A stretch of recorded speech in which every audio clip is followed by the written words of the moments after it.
Saquon Barkley has finally signed the deal that he's been looking for his whole career. He spent the last 2 years complaining about not getting paid, and he finally found it with the Eagles. There's only been one running back over the last 15 years that has been paid over $3 million and won a Super Bowl for their team. Will the Eagles be able to change history with Saquon Barkley and win a Super Bowl with someone who is getting paid $12.6 million a year? Now, I know in the title it says that Saquon Barkley robbed the Eagles. I don't actually believe that Saquon Barkley robbed the Eagles. I was just saying that as a hypothetical way to say that he got himself a really good deal. I don't think that he doesn't deserve the money. I just think running backs don't really deserve the money in general. And so he got a great deal, getting $12.6 million a year. He's now the fourth highest paid running back in the NFL. And honestly, he really does deserve it, especially with the amount of mileage that he's put on his body. The problem I have with the deal is the fact that the Eagles are in this game to win. They're not a charity.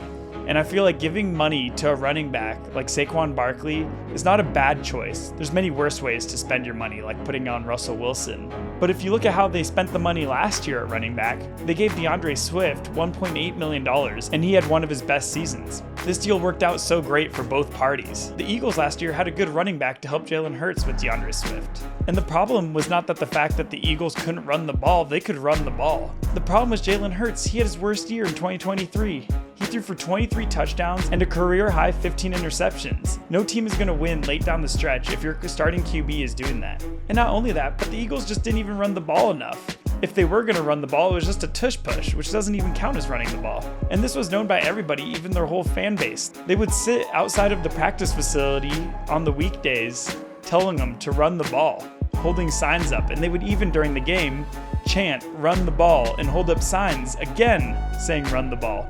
Their whole fan base knew it.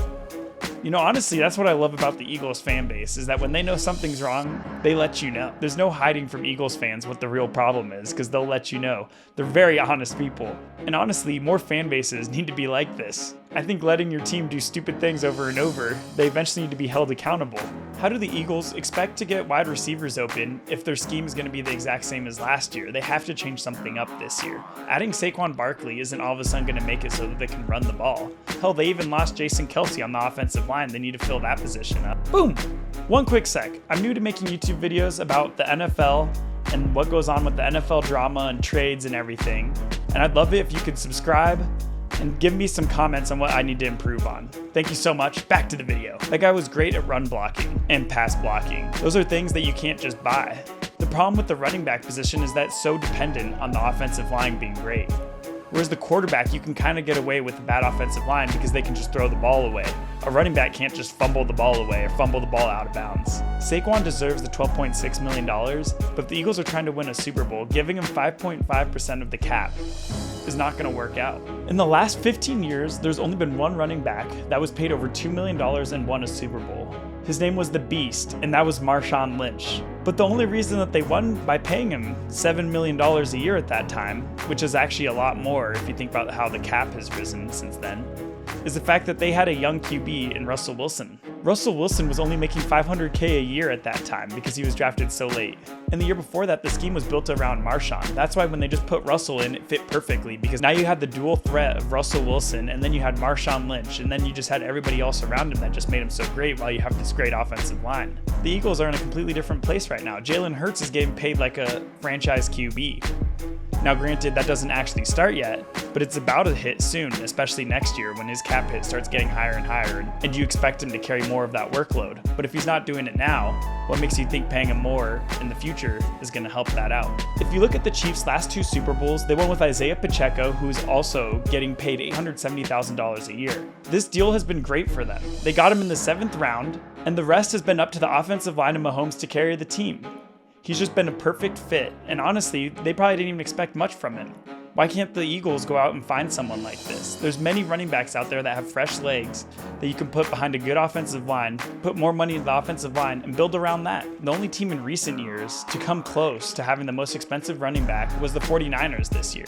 But look what happened to them in the Super Bowl. They ended up losing to Mahomes, the quarterback. The running back isn't the quarterback. It's not equivalent. Christian McCaffrey last year was getting paid $16 million. This would have doubled the record that Marshawn holds with how much he was getting paid at running back when they won the Super Bowl in 2013. But the reason the 49ers are able to afford this is because they're also paying Brock Purdy right now $870K. He was the last guy chosen in the 7th round. I have a feeling that you can put many people in that offense at quarterback and they would do pretty good. Maybe not as good as Brock Purdy, but they would do pretty good, even with a super expensive running back. The problem with the running back too is that they get the ball so much, but they also get hit when they get the ball, and that this causes a shorter career. Both Saquon Barkley and Christian McCaffrey are about the same age. They're 27 years old, 28 years old. Their time as a running back is honestly on the downhill. Derrick Henry is one of the few running backs right now who can demand $8+ million a year at the age of 31. But he's also built way different than those two. That guy's just a big downhill running back. These guys are more elusive and can break tackles, but their elusiveness is really what's a part of their big game. The Eagles will have to make next year count or they're going to be hurting themselves in the 2025-2026 season. And I just don't see this happening with how quickly the Eagles lost their identity last year. Seems like people started to get a little annoyed with Jalen Hurts, and I could see that getting worse and worse and worse over the year if he doesn't improve, especially with how bad of a taste it left in their mouth after they lost to Tampa. And they didn't just lose by a little bit, they got spanked by Tampa. It wasn't even close.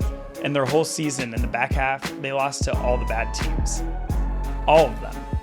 And I just don't think that the fan base, like I said earlier, they're very passionate.